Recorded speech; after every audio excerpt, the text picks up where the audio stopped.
Bismillahirrahmanirrahim. Assalamualaikum warahmatullahi wabarakatuh.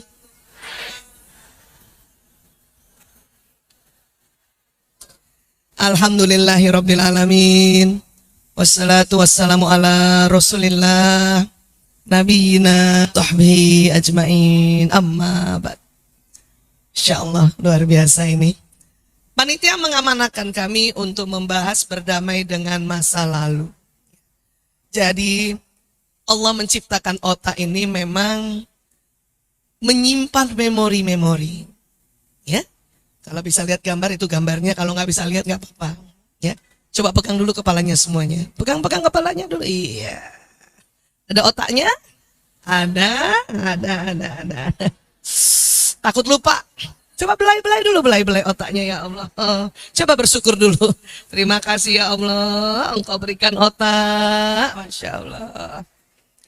Dan di antara nanti fungsi otak selain mengkoordinir seluruh tubuh itu adalah menyimpan memori. Ya. Mulai kapan tersimpan memori itu? Ternyata memori mulai tersimpan sejak kita ada dalam rahim ibu. Sudah tersimpan itu. Janin di dalam rahim usia 2 pekan, otaknya sudah bekerja. Sudah menyimpan memori. Dan berada di dalam rahim selama 10 bulan, itu lama.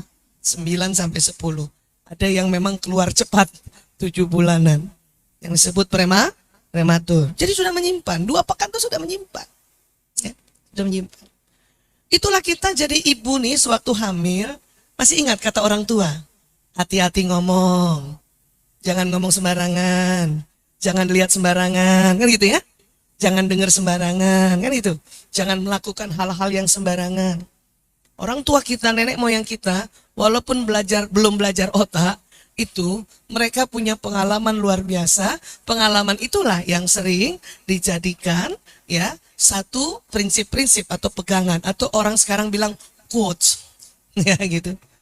Cuman kadang-kadang ibu hamil sekarang sering meremehkan itu. Ya, hati-hati. Orang hamil jangan duduk di ya pintu. Mitos itu. Ibu, kita kalau duduk di pintu itu bahaya memang. Kenapa? Karena jalur orang itu satu. Kedua, jalur angin. Dan jalur energi. Ya, energi itu macam-macam. Bisa angin, bisa debu, bisa makhluk lainnya yang tidak tampak. Ya, termasuk tadi, jangan ngomong macam-macam. Kenapa? Karena waktu kita di dalam rahim ibu, ini ya, kalau lihat gambarnya, ya. Ini ya, jadi otaknya udah ngerekam. Dan apa yang diucapkan nanti jalan di sistem saraf. Terekam. Ya. Yang selama ini kita tahu apa yang kita ibu makan dan ibu minum masuk ke dalam janin. Betul? Lewat namanya plasenta. Nanti di dalam rahim bukan dimakan oleh mulutnya janin, bukan, tetapi masuk di dalam ya tali pusar janin. Jadi makanan minuman yang ibunya makan, misalnya ibu makan kacang hijau, sari kacang hijaunya lewat plasenta masuk ke pusarnya janin. Ibu minum susu juga begitu. Ya. Nah, tetapi apa yang diucapkan, didengar, dilakukan, itu nanti masuknya lewat sistem saraf yang terekam di otaknya janin. Ya. Saya dan tim sejak 98 itu mengurusi anak-anak bermasalah. Ya, anak-anak bermasalah. Ya narkoba, sekarang ini korban LGBT, pornografi, pokoknya masalah. Ya. Kemudian kami mencoba menggunakan teknik namanya hipnoterapi regresi. Ya, memundurkan masa lalu mereka. Banyak di antara mereka akar masalahnya di waktu mereka balita. Ada juga di waktu mereka SD. Jadi kesel sama orang tuanya SD. Kemudian baru pakai narkobanya mahasiswa. Ya, ada yang begitu. Atau ya, ada yang akar masalahnya mungkin memang baru SMP tuh. TK, SD-nya aman-aman, SMP-nya yang nggak aman. Ya, nah, tapi ada juga akar masalahnya ternyata sewaktu kita terapi, waktu dalam rahim ibunya. Ya. Rata-rata karena ibunya pada saat hamil sedih sekali. Kesel sekali. Marah sekali. Sama siapa? Jelas pertama sama suami. Jelas. Jelas itu. Jelas banget. Ada ibu sewaktu hamil, suaminya tinggalkan. Walaupun LDR sebetulnya. Ya. Ada ibu yang hamil, suaminya marah-marah terus. Ya. Ada ibu yang hamil, suaminya tidak memperhatikan. Oh, itu tersimpan. Tersimpan di pikiran perasaan ibu, otomatis juga tersimpan di dalam otak janin. Kasus kedua, kalau yang buat ibu hamil, penyebabnya adalah, maaf, ibu mertua. Tentu ibu mertua yang pakai koma. Apa? Yang julid. Pakai kol-kolah. Julid.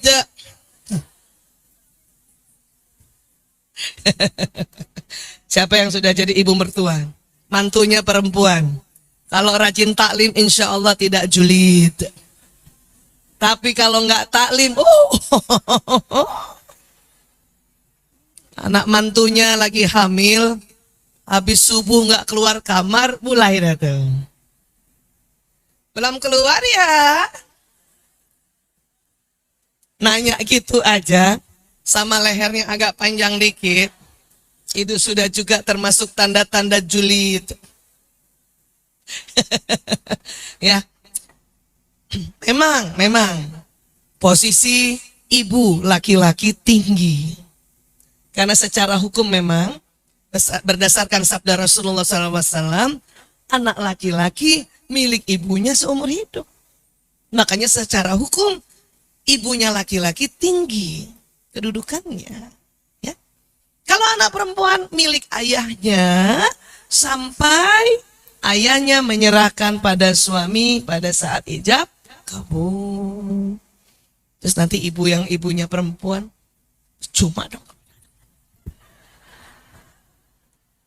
Ibu, siapa punya anak perempuan? Oh, ibu. Sejak bayi, sejak anak perempuan itu lahir, orang tua anak perempuan itu mendapat gelar apa julukan ahli surga. Makanya ibu yang punya anak perempuan udah dapat julukan ahli surga, ya nggak usah juga dong memiliki dia seumur hidup. Itu maruk namanya. Makanya milik ibunya yang laki-laki. Ya. Nah, ini sedikit cerita tentang memori masa lalu. Jadi bisa kejadiannya di macam-macam ya. Kalau diurutkan sebuah memori itu memang panjang. Ya. Punten, dalam rahim. Kemudian lahir. Ya, masa kanak-kanak. Itu masih jernih memori itu. Ya. Kemudian pas balik. Ya. Ada lagi namanya memori remaja. Pas nanti mulai dewasa, umur 20 tahun itu namanya memori dewasa. Dewasa terbagi dua. Dewasa sebelum menikah dan dewasa sesudah menikah. Itu memori semuanya. Bahkan 1 detik sebelum saat ini, itu juga memori. Ya. Saat ini, ada istilah yang sangat populer, mungkin teman-teman para akhwat juga sering dengar, inner child. Pernah dengar itu? Ya.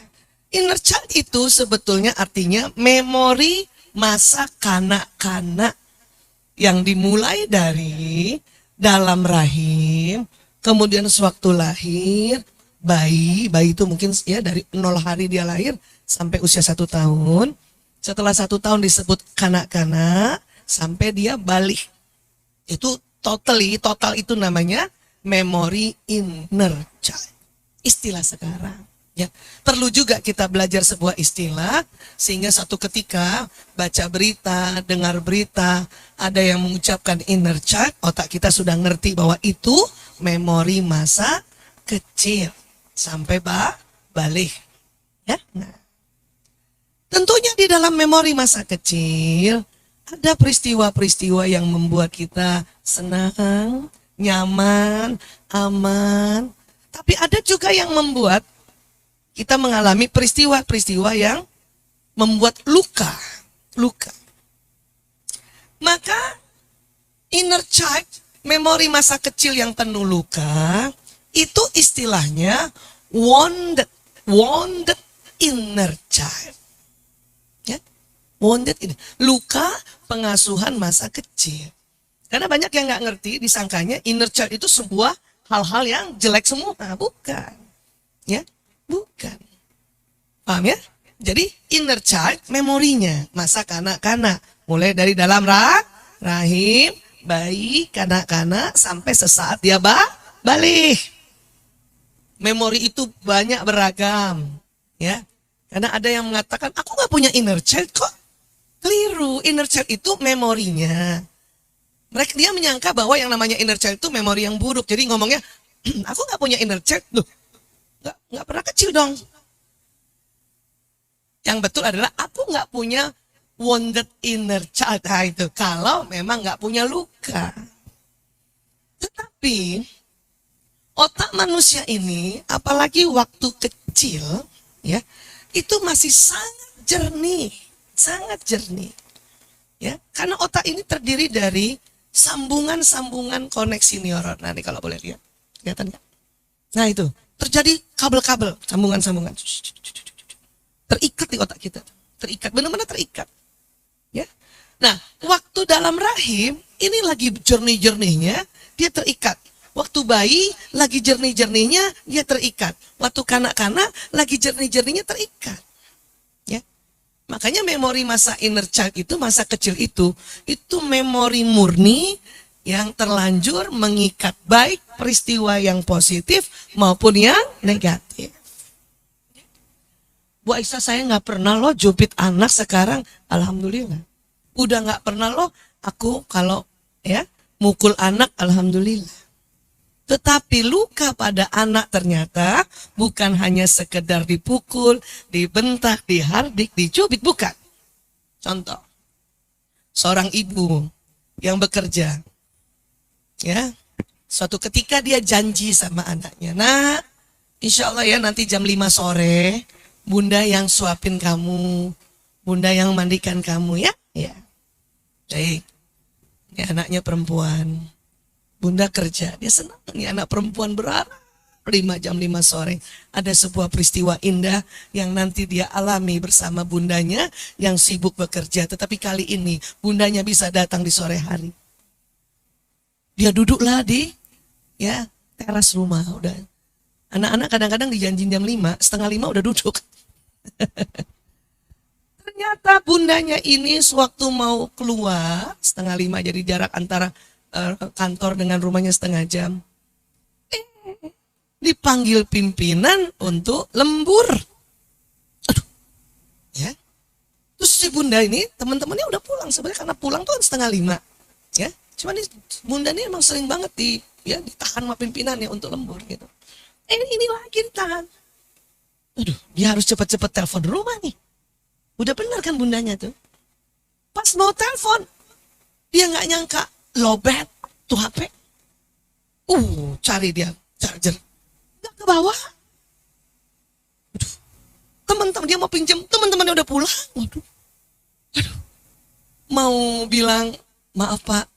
Bilang sama pimpinan ya. Saya telanjur janji sama anak saya mau suapin dia, mau mandiin. Mungkin bundanya merasa, aduh, ini kok alasan kayaknya ya receh banget itu. Dan bisa jadi pimpinannya merasa, gitu banget. Ya. Akhirnya ini bunda tetap tidak pulang, anak tetap menunggunya lama, bunda baru sampai rumah jam 9. Itu anak, ya, ada mbaknya memang. Ayo sini mbak yang suapin, nggak mau. Aku tunggu bunda aku, kata anak-anak itu. Ya, yang usianya 4 tahun ini. Ya. Ayo mbak mandiin. Enggak. Ya. Ayo mandi, bau loh. Aduh. Coba bayangin ya, anak kita dititip sama mbak yang mbaknya juga. Ya astagfirullahaladzim. Ya, namanya juga mbak. Kalau dia pintar ngurus anak bukan jadi mbak, Bu. Jadi istri juga. Ibu nggak redor juga kan? Awas ya.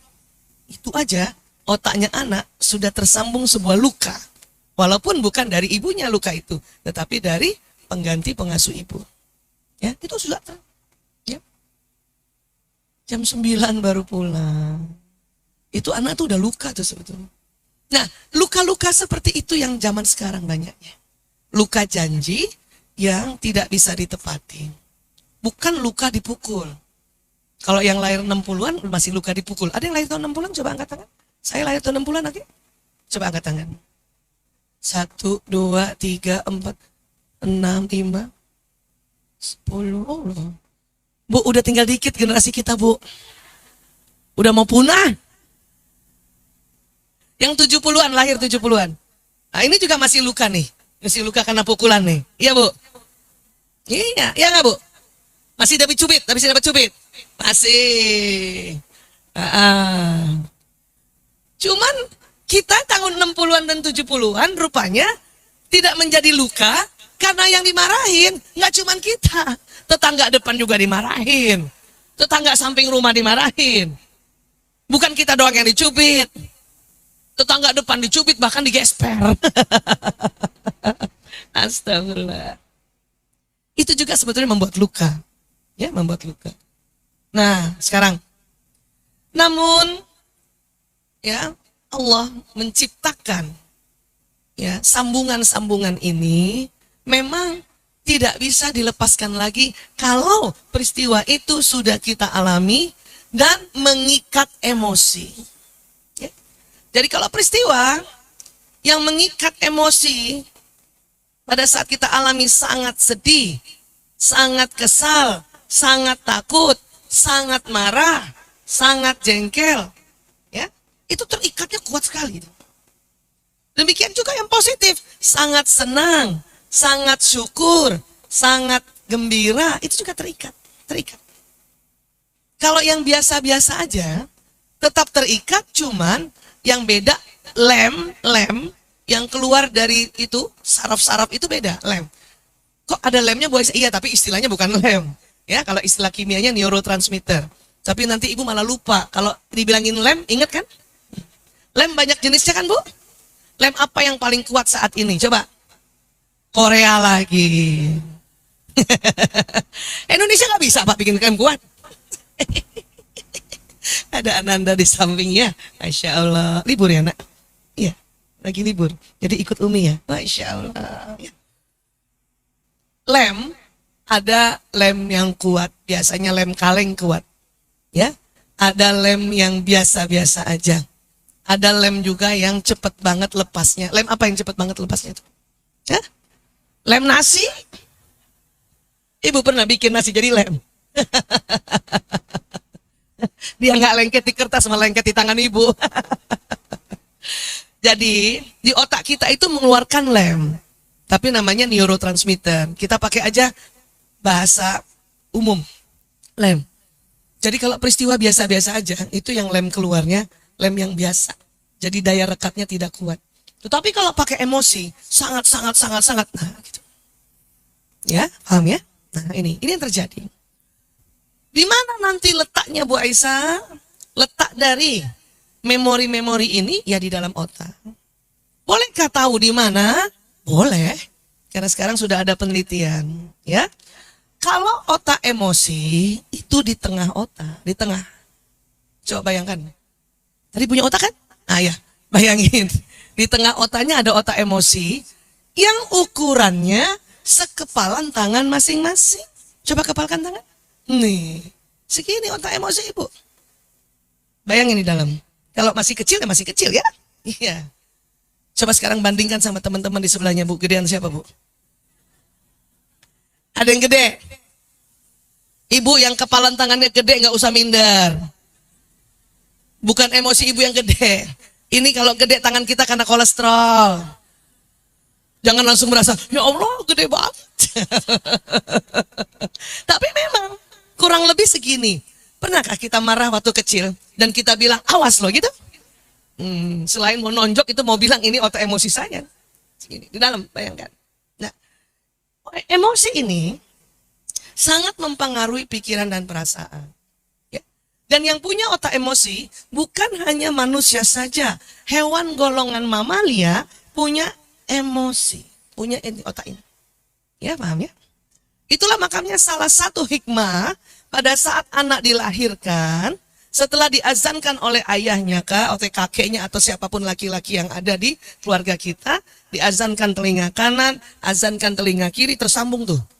Lafaz azan di kanan, lafaz qomat di kiri.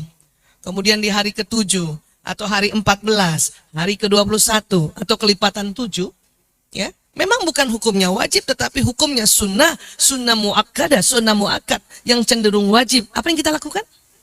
Akikah. Akikah kita potong apa? Kambing golongan hewan apa? Mamalia. Ya. Kambing adalah golongan mamalia yang halal, yang bisa diternak, yang bisa diperjualbelikan dengan harga stabil. Kambing kan ngikut harga emas. Ya, iya. Laki-laki berapa kambing, Bu? Perempuan? Kenapa Bu Aisyah laki-laki 2 kambing? Kalau kenapanya Allah Ta'ala yang tahu. Tetapi hikmahnya dari sisi ilmu otak, karena otak laki-laki lebih besar sedikit dibanding perempuan. Walaupun bukan besar 2 kali, bukan. Ya, tapi kan nggak mungkin kita mau, Pak, beli kambing 1/8. Nggak mungkin kan? Makanya perlambangnya 2 kali. Ya, itu. Tujuan dari akikah satu memang supaya kita bertakwa. Tujuan lainnya atau hikmah lainnya adalah menebus otak emosi. Agar anak kita pandai mengelola emosi. Paham ya, Bu? Nah, beberapa kasus penyimpangan, kalau yang susah sekali diobatin, saya sering konseling sama keluarga, saya tanya, Pak, anaknya sudah diakikah? Belum. Padahal usianya 30 tahun. Gitu. Dalam hati saya, oh pantesan ini anak susah mengatasi emosinya gitu. Cuman saya iseng tanya dulu, kenapa Bapak nggak akikah? Sebetulnya memang belum ada dananya Bu Aisyah, tapi saya sudah doa. Saat itu juga Allah memberikan dana, tapi saya tergiur. Tergiur apa Pak? DP motor. Ini dia nih. Nah, saya ceritakanlah kaitannya dengan akikah dengan emosi. Jadi saya biasanya ya bilang sama orang tua, ayo kita doa, mohon rezeki dari Allah untuk kita akikah, walaupun anaknya udah 30 tahun. Terus ada satu momen lagi dalam ajaran ad-dinul Islam yang juga berkaitan erat dengan otak emosi atau otak mamalia. Yang bukan dilakukan pada saat anak ini lahir, bahkan tiap tahunnya. Yaitu apa? Idul Adha. Idul Kurban. Ya. Kalau itu mungkin bukan buat anak, untuk kita. Ada bunda begini, Bu Aisyah, saya udah taklim tiap hari. Ikut seminar juga. Ya. Tapi kenapa ya kalau anak saya lagi ini kesel, saya marah bisa teriak-teriak dan mata saya bisa keluar. Gimana caranya Bu Aisyah? Gampang kan, Ibu udah taklim, ilmunya udah masuk. Udah seminar, ilmunya udah masuk otak. Otak depan tapi otak emosi ini harus ditaklukkan. Dengan apa? Ibu berkurban. Oh jadi harus kurban Bu Aisyah? Iya. Ada uangnya? Ada sih kalau itu, alah kurban. Makanya nanti ya, saya paling senang itu pada saat berkurban. Kambingnya itu saya yakinkan, saya memang sengaja kurban 1 kambing untuk diri sendiri. Supaya itu tadi, kalau istighfar, astagfirullah matanya nggak keluar. Ibu-ibu istighfar udah bagus istighfarnya, cuman mata keluar. Astagfirullahaladzim. Aduh, mata mau keluar. Udah bagus istighfar karena rajin taklim. Tapi mata keluar itu karena pengendalian emosi. Yang harusnya nih, bergembiralah mau Idul Adha. Yang punya kemampuan, sekali lagi yang punya kemampuan, ya coba kurbankan kambing untuk diri sendiri.